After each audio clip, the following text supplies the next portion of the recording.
Welcome to the Silverthorne Pulse. I'm Kim Jardam, and I'm here today with Interim Town Manager Mark Lydell. And we are going to cover for you the May 14th, 2025 work session and Town Council meetings. Thanks for being here. Thanks for having me.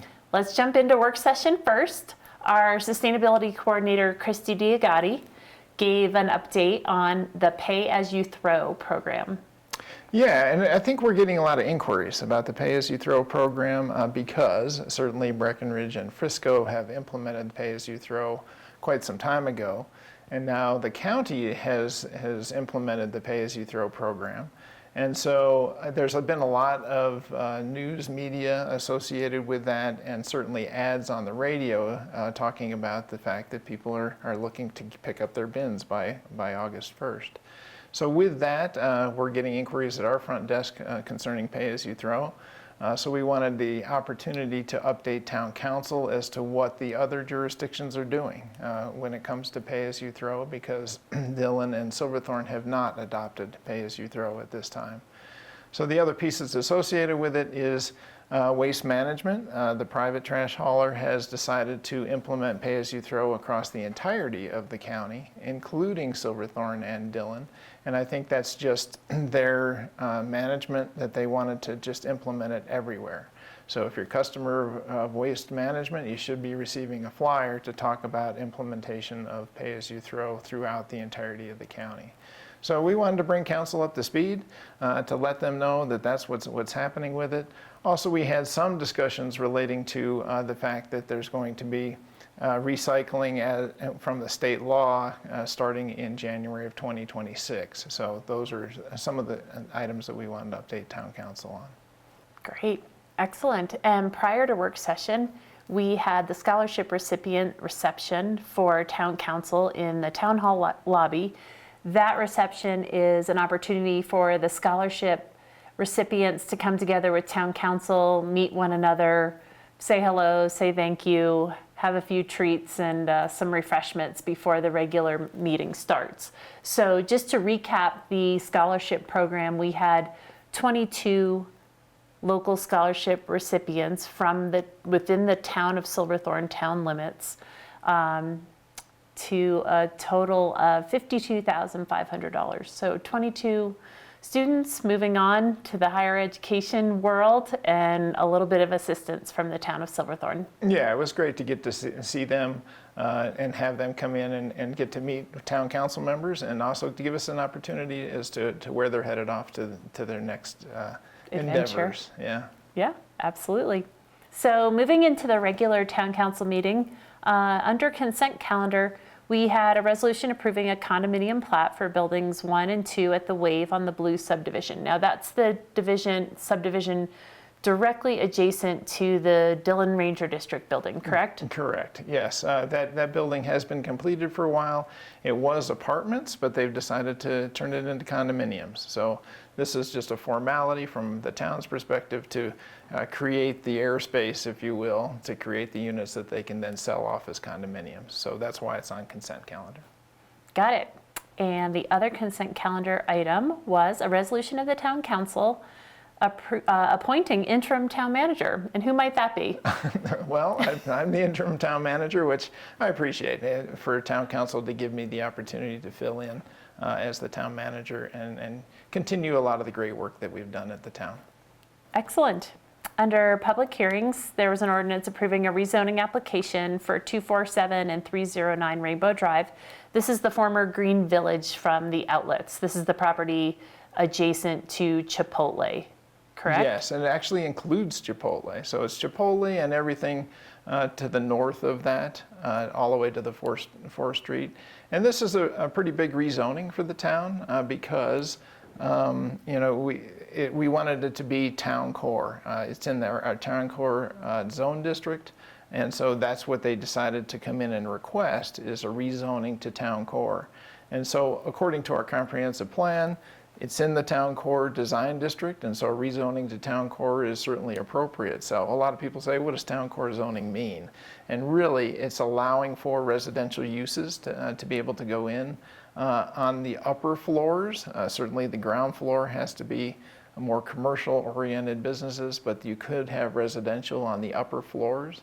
There was no residential zoning allowed on that site, and so this is the reason for the developer to come in and request a rezoning to town core. So similar to what you might see in the town center or 4th Street Crossing, 4th North, those are the types of uses that they wanted to see rather than what was the green village of the outlet stores. So this was the rezoning, the first step in the process, and we should see a development application relatively soon to see something happening. What that means for Chipotle, I guess is yet to be seen. I think they're going to incorporate those uses into their development proposal. Okay, great update. Thanks for that. That's interesting. So we also had an ordinance approving the conveyance of a private stormwater infrastructure easement to Blue River 30 LLC. Now that's the development known as Blue River Flats near Alpine Gardens. Yep, absolutely. And this is more of a formality. By charter, we're required to, any encumbrance onto a town-owned piece of property, we need to do this by ordinance. So this was second reading of that ordinance to convey an easement for the outfall for their drainage facilities, because it's adjacent to the Blue River. Mm-hmm. And so with their outfall, it does drain to the Blue River, and it was going onto the town property. So this is granting that easement for that drainage improvement. Excellent. We also had an ordinance amending Chapter 4, Article 1 of the Town Code to establish a code section on maintenance of structures and site plans, and to amend Chapter 4, Article 4 and 6 concerning landscape regulations. Yeah. Second reading. Second reading. So we heard this at the last meeting too, but this is really to bring our landscaping codes up to where we are today. The landscaping codes were about 20 years old, so we need to make sure we're implementing fire mitigation, for example, which is defensible space around individual properties. Also with sustainability, we want to make sure that we have drought-tolerant plants, also making sure we're bringing them up to code with our sustainability plan that we putting into place. The other portion of this is to make sure that businesses and developments maintain their properties in accordance with their site plan. So we wanted to make sure we added that into the code so that we could make sure that we can enforce upon those that might be falling into a little bit of disrepair. Right, right. Excellent.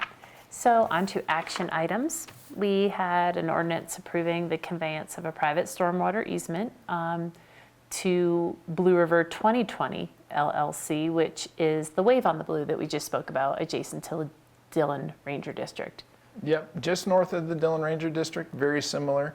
This is first reading of the ordinance. It does take 2 readings to be able to do it, but again, they have drainage facilities that are adjacent to the Blue River that do have an outfall that go into town property. So by charter, we need to do it by ordinance. So this is nothing more than a simple easement for that outfall. Great. We also had a resolution approving a development agreement between the town of Silverthorne and those properties we just spoke of, which are the former Green Village at the outlets. Now, why would the town be in a development agreement with the owner of that property? Yeah, because we just did the upzoning, if you will, because we're allowing for residential development to be able to go in on that portion of the Green Village. We wanted to make sure that the developer or any future developer of that site knows what the town would like to see out of that. And so really we're looking for road improvements, water and sewer improvements, dedications for open space and trails. We needed an easement for the Pavilion Bridge ramp to be able to put in an ADA access there. So those are some of the things that we wanted to put into a development agreement. Similarly, we also wanted to make sure that we saw some workforce housing on that piece, which is pretty exciting. So we did ask for 10% of any residential units that are going to be built on that site to be deed-restricted workforce housing. Whether they're for sale or rental is yet to be seen, but we wanted to make sure that we at least got some workforce housing that would go in on that site. So that's the reason for the development agreement. It allows us to have the opportunity to formalize some of the discussions and negotiations that we had in granting the rezoning for that portion of the project. So tell us a little bit about the recent gas explosion that occurred in Silverthorne just several days ago, and what happened there. I'm sure a lot of people would like to hear a little bit about that. Yeah, it was made for an interesting Tuesday, for sure. We were able to update town council under the discussion items at the end of the meeting to talk give a little bit of a debrief about that natural gas pipeline breach, if you will. It could have been a lot worse, and I think that's a lot of thanks goes out to our police department, to the Dillon Police Department who backed us up. Summit Fire and EMS was certainly on scene, making sure we went door to door to make sure we evacuate people to get them out of harm's way. XL did a fabulous job in keeping in constant communication with us, and I want to thank my team. They were all in my office making sure that we were able to get the right communications out there. Summit County Alerts were able to go out into the community, and XL, like I said, did a fabulous job in being able to mitigate the issues there. We did have some loss of the natural gas to some homes that was further north of town. But beyond that, everything worked out quite well. But it was a pretty scary situation, and it could have been a lot worse. But I want to certainly thank all of the emergency services that were able to respond to that event. Excellent. No, I'm glad it worked out the way it did. You're right, it could have been a lot worse. So on to some lighter news. First Friday is coming up in June. It is the summer kickoff on June 6th. It will be on the Performing Arts Center lawn. And this is sort of what I would say was akin to taking the place of the Safe Summer Kickoff. You know, there's a lot of organizations there talking about upcoming summer activities and summer programs. There will be live music, there will be kids activities, there will be wildfire safety and preparedness information there as well.